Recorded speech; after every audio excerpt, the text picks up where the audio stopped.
Super excited to have Lee here. Lee's the VP product of Vercel. Everyone who listens to the Startup Ideas podcast, you know what Vercel is. You know a lot of the products that they come out with. Today, I wanted to talk to him about really just how do you get the most out of V0? And he's been kind enough to be like, yeah, I'll tell you how to get the most out of V0. So thanks for coming on, Lee. Yeah, thank you for having me. I've been watching a few of the recent episodes and I'm in good company. So this should be fun. Absolutely. You're one of us. You're an idea person. So hey, like ideas guys, we're the future now, right? We're the new builders. Finally. Yep. The Startup Ideas Podcast. Sipping time, baby. Cool. So where do you want to start? Maybe just set a little bit of context for folks who are tuning in and maybe they've heard of Vercel, but they haven't heard of V0.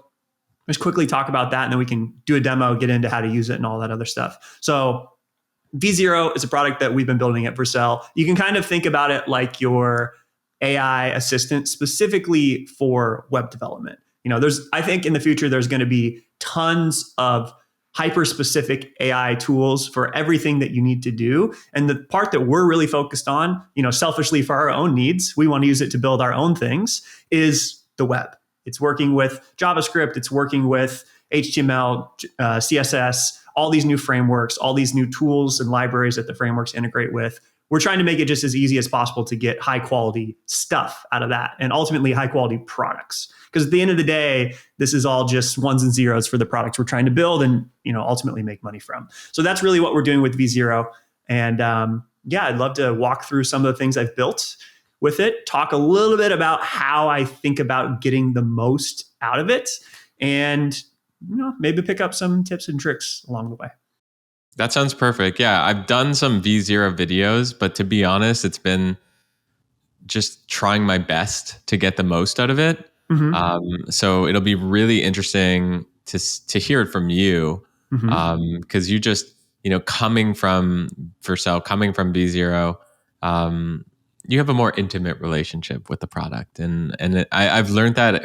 I just interviewed Amjad, the CEO of Replit, and him showing Replit. I was like, that was really cool because I saw Replit in a completely new way. Mm-hmm. But I need to see V0 in a completely new way. So if you want to share your screen, we can get into it. Yeah, let me do that. I'll share I pulled up some V0 chats that I have, and I'll walk through a couple of them with varying degrees of UI completeness. The first thing I will say is you can, of course, use V0 to make great UIs, but you can also do it to do backend work. And you'll see as I kind of dig into this more, I'm not just making it look nice, I'm also starting to add interactivity. So my first tip, which is probably obvious, but starting with screenshots is actually super helpful. So I wanted to build something similar to Spotify, but way more information dense, just a nicer looking UI. And some of this is, your own opinion, your own taste, and what you think the thing should look like. So I had an opinion going in. There's kind of two different creative modes to go in for me. It's like, one, I have an opinion.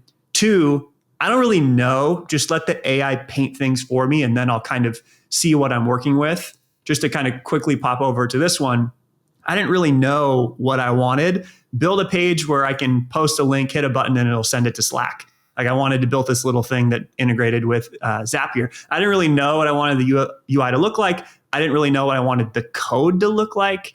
I just said, this is kind of a thing I want to do. Just build it and let me get back to what I was trying to do. And it gave me this. It was basically a one shot. It gave me this component. I was like, cool. I took it, put it into my app, put it into my code base, and was kind of done with it.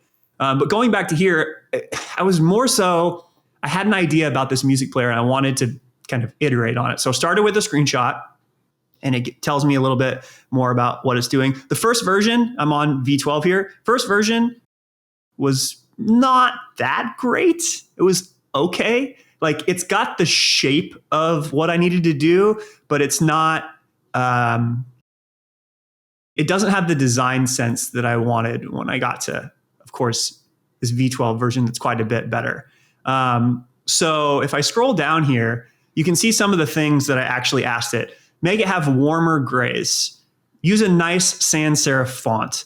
And if you say from Google Fonts with next font, it knows exactly how to import that. It might figure it out automatically, but I just do that intentionally. Make the UI have a tighter information density. So it's like, okay, I'll update some of these things. I'll change some of the colors.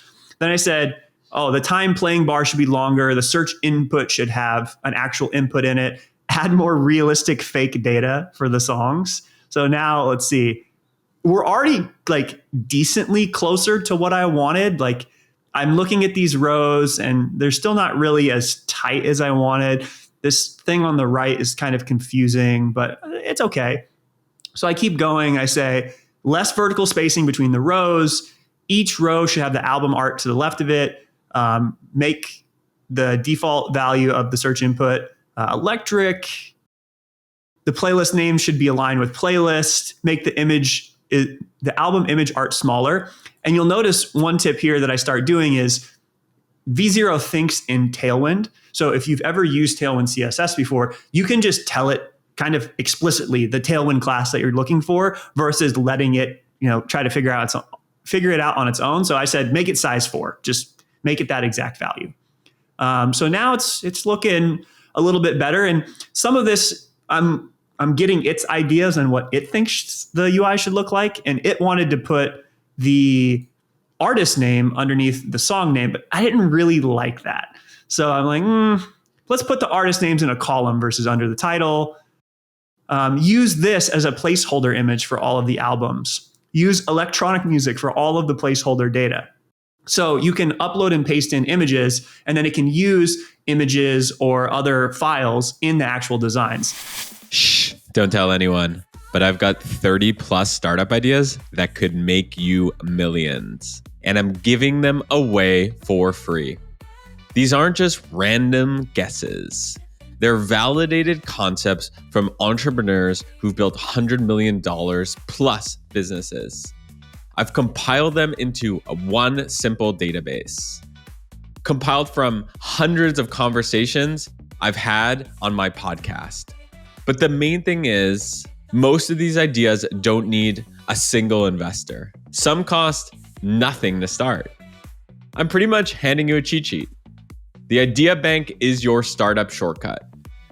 Just click below to get access. Your next cash flowing business is waiting for you. So now, once you start adding images, you can really start making things look a lot better, and you realize how much of web design is just typography and imagery. So that's also a huge piece of making it look nicer. Make the playing track a little less wide. You notice I'm using just kind of normal language, like talking to it how I would talk to my designer, like, that now playing bar is pretty wide. Like I would probably make that less. Don't make sure that the lines don't break into 2 lines. Make the width of the column smaller. And then again, this is where if you have some pre-existing web design CSS knowledge, you can really steer the assistant in the right direction. Like I already know there's this CSS property called tabular nums, which is going to make sure that all of the numbers are vertically aligned. So I said, please use that. And that helps me get to something that I think is looking pretty good. This one's fun. Make the table mobile responsive. So I was here, and I think what I was looking at was I went like this, and of course, not responsive. So I just said, make it responsive. And I think it did a pretty decent job of like something, but it wasn't really great yet. So I said, I can't see the table of songs because the image is so large. Can you fix it? And now we're talking. So now it's like something that's a little bit better. You'll notice there's this error. Like I think it was struggling to import this scroll item thing, but I can probably fix that later. But now we're at a point where like it's mobile responsive. It's a little bit better. And this is pretty much all of here. I ended up forking it, which I can do in the top right. And I started going a little bit further. I said, let's break this out into components and let's start trying to add some logic to it. So I took it from here, and I think I also said, let's make the colors a bit darker. I liked this version, but I wanted to experiment and see what darker grays would look like. And I think I liked this a bit better. So I just kept going in here, adjust the color scheme to be darker than the original, but not full black, and so on and so forth. So I'll pause here in case you have questions on this one. So some people listening to this, like some are engineers who might not be great designers. Some are founders who maybe not be great designers. And I've noticed that you have the touch around steering V0 in the right way. Like you have a foundation, it sounds like, of saying the right words or understanding, is this, what's the difference between a serif font and a sans serif font? My question to you is, before you even touch V0, is it required to kind of learn a little bit about how web design works? And if so, like what sort of advice do you give to folks? Mm-hmm. Yeah, I think if you have pre-existing knowledge of some of these things, you'll be able to fly faster, but it is not a requirement. And I think, as with most like development learning categories, sometimes you just don't know the right questions to ask. And I think one thing that any of these AI assistants can be very powerful at is helping give you some questions to ask. So you might ask V0, I am a novice at design. I don't really know how to make my design look better, but it's just lacking something. Like, what do I have to do to make it look a little bit better? And we could even just go in and, I don't know, let's see what it says. Like, I'm a novice at web design. I don't know what I'm doing. What can I try to make things look a little better? Any common practices or patterns? And I'm really curious to see what it says. I can kind of gut check that with my understanding of web design, which I'm not a designer, but I have some opinions on the taste. We'll see what this says. Consistent color scheme, stick to 2 to 3 main colors. Yep. That's one of the things that V0 is going to do by default is use Tailwind, which inherently uses a design system. It has a grid of colors that are going to allow you to kind of stick to some of those best practices. Implement white space, padding and margins, give the elements room to breathe. Sure. Readable fonts, use sans serif fonts for better readability. So maybe I would say, what is a sans serif font and what are the differences? I can get that queued as a follow-up. Some of the other things in here are what? Consistent. The layout is aligned and organized. It's responsive, includes images. It's focused on essential information. Yeah, some of that stuff's good. What other things in here? Use high quality images. I mean, that's an obvious thing, but it actually makes a huge difference. You realize just so much of the web, if you go look at like Apple's websites, the majority of it is really high quality photography. So sans serif fonts, you have also serif fonts. And this is kind of a cool visualization of the different letters. I like to think of the serif font as like reading an old-timey book. Cool. Yeah. So I think, what you're saying is sometimes in order to go fast, you need to go slow. You have to, like, you can ask some of these questions, learn, and then sort of go back and just develop taste through the process of learning. Mm-hmm. It's the reality is it's probably going to be better to learn. I mean, I do think that like it's helpful to, follow interesting people on Twitter, mm-hmm. designers on Twitter, and, get a book here and there on this stuff. But I think that, prompting V0 as a way to learn, especially while you're in the product, seems like it makes sense. Okay, what's this? Yeah, check out godly.website. I know there's a bunch of sites like this, but it's basically design inspo. So you can go in here and filter by startups and just get a bunch of really beautiful looking websites. Click in Evervault, which is a super awesome website. Definitely check them out. Just got some cool stuff. You can see other similar things. I look through here all the time just to get inspiration.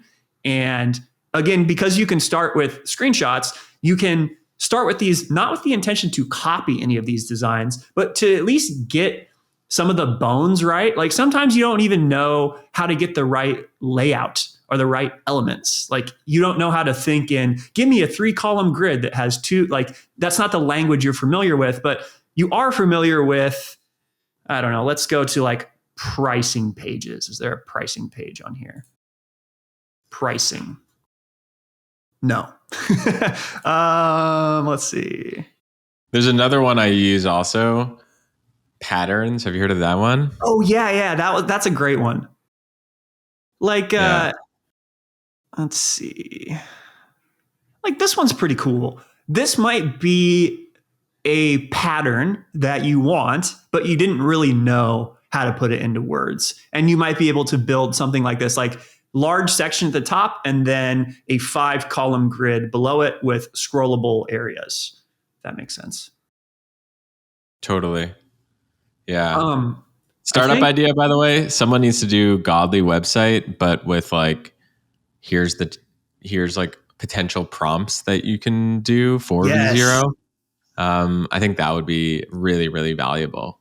Yeah, I mean, one thing just to build off that, V0 is built on top of this system called ShadCNUI that allows you to build your own component library. And the idea with V0 is you should be able to take the code that it generates, and it's not throwaway code. We're trying to give you real React components that use the same technology you would build for your production website anyway.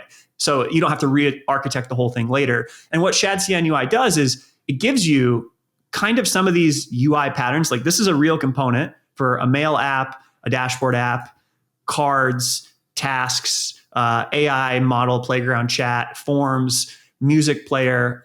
You can take this and basically fork it and put it in V0 and get started building something from here. And then when you want to make it look unique, you can customize the themes, you can change the colors, the spacing, and now you have something that kind of looks like your brand. This is all the foundation in which V0 is built on, and it speaks this same language. So you can even say like, give me a component for the date picker, for example, and it's going to know about this widget. I like it. Maybe another one that's interesting to show.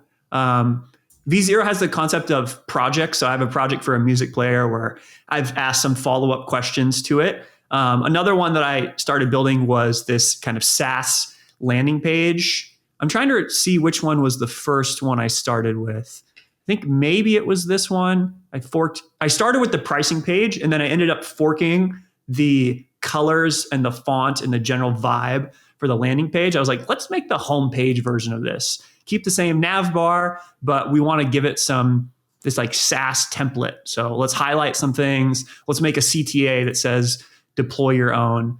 And I think I'll just see what we got on this first version. This looked pretty basic. So I said, let's not use cards. Let's make it very minimal, no white backgrounds. We kind of want to go vertically and use maybe a list of items. So that's a little bit better. I just said, try a different style. Like, I don't really like it. Just try something else. And then it gave me this, and I was like, okay, I think we're a little bit closer. Instead of an image in the hero, do an animated terminal with this sequence of events. For the bottom CTA, make it on the right-hand side a CTA that's bigger set of images. I'm like, okay. And now we have this terminal, but it's kind of slow on the animation. I'm like, okay. So use a mono font, monospace. That's another type of font that, again, if you're not sure, you can just learn more about it. Make it animate faster. Make a copy, use a clipboard button. Add another step in the terminal. This is closer. Sometimes I talk to it like I'm talking to a pair programmer. It's closer, but for the middle section, make it a white background, and it needs to take up the full width. And that's kind of where I landed here, which is pretty decent. This is still the actual landing page that I used for this SaaS template that I had. And once I got here, I wanted to fork this for other pages in my project. And I ended up building the kind of logged in dashboard view. I said, let's make a general page where you can manage your subscription in a card and then update the user info like the name and email. Make the general tab have an active background state.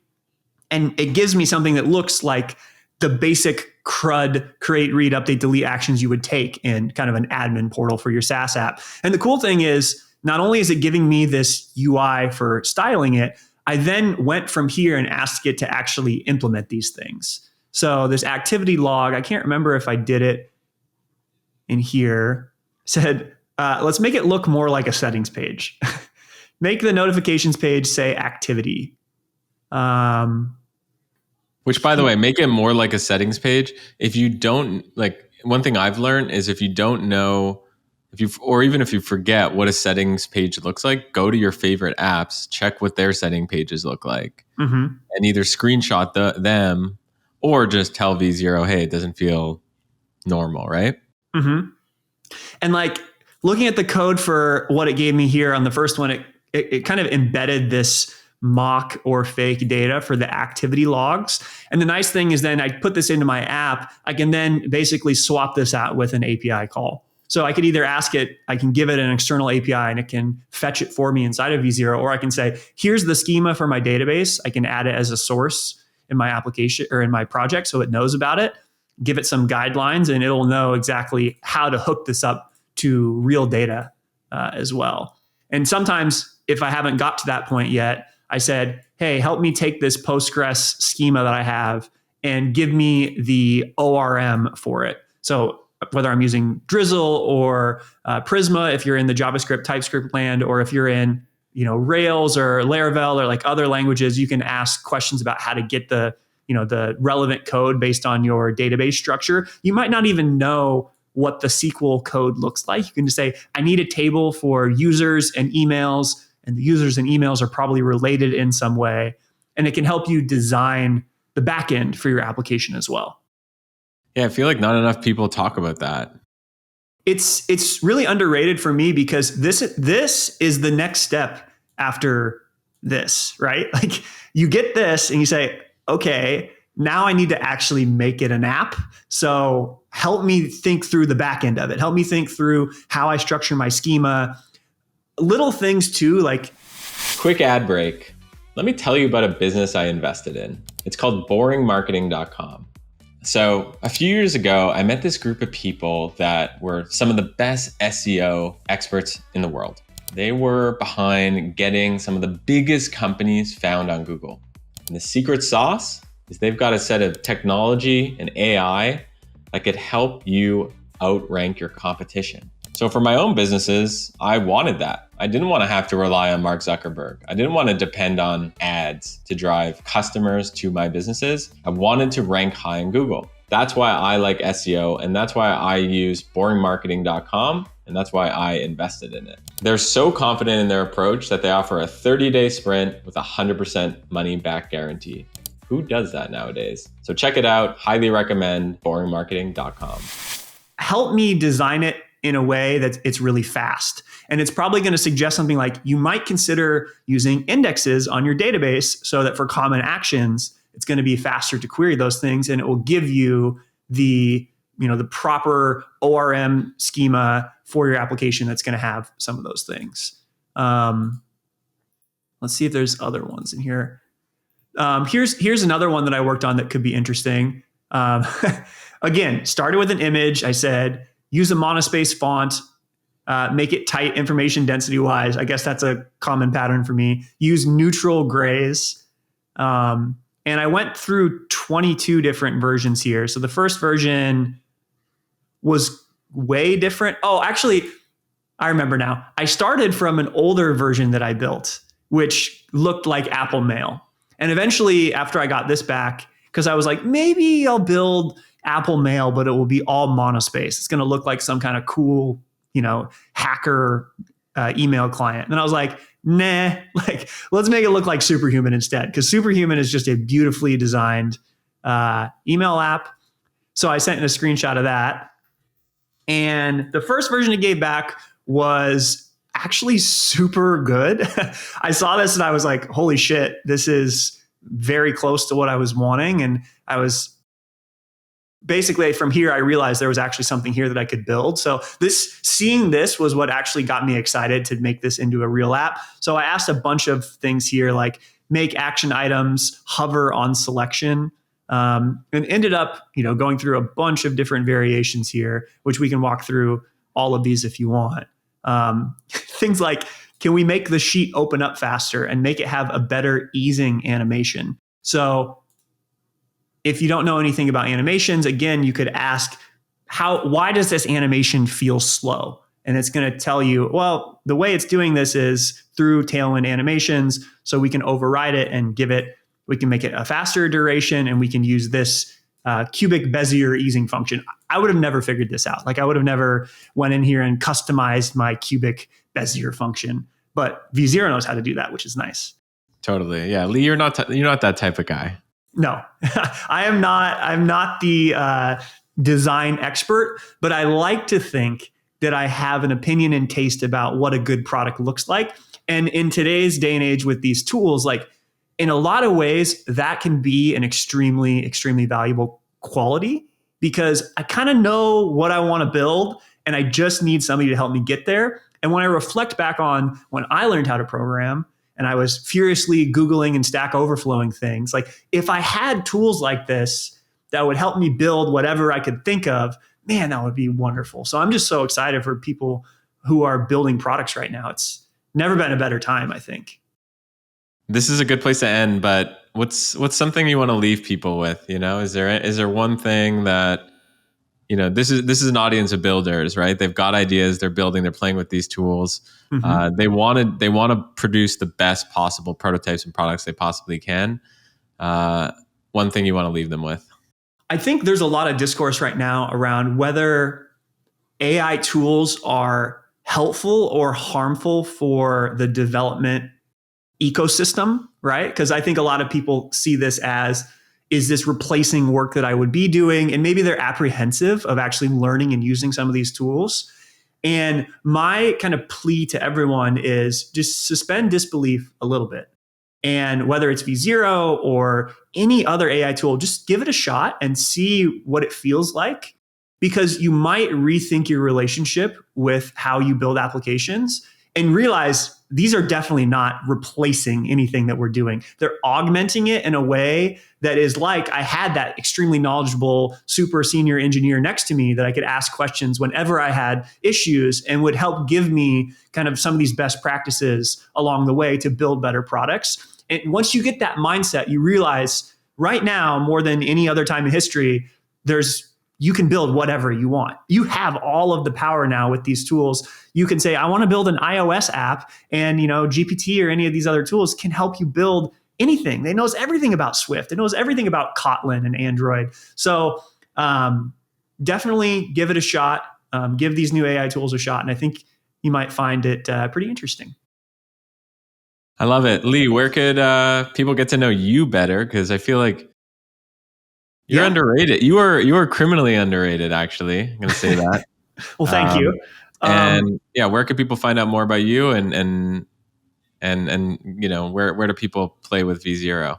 Totally. V0.dev if you want to try this out. There's a free tier. For me, leerob.com. I make YouTube videos. I write sometimes. I tweet a lot. So go check out my Twitter if you want to see a stream of consciousness.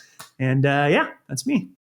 Beautiful. And if you're listening to this, like and comment for Lee. I'd love to have him back. I feel like we've got a lot to learn. So let's give him a warm Startup Ideas podcast welcome. And I'll see you around, Lee. Yeah, thanks for having me on. Of course. Peace.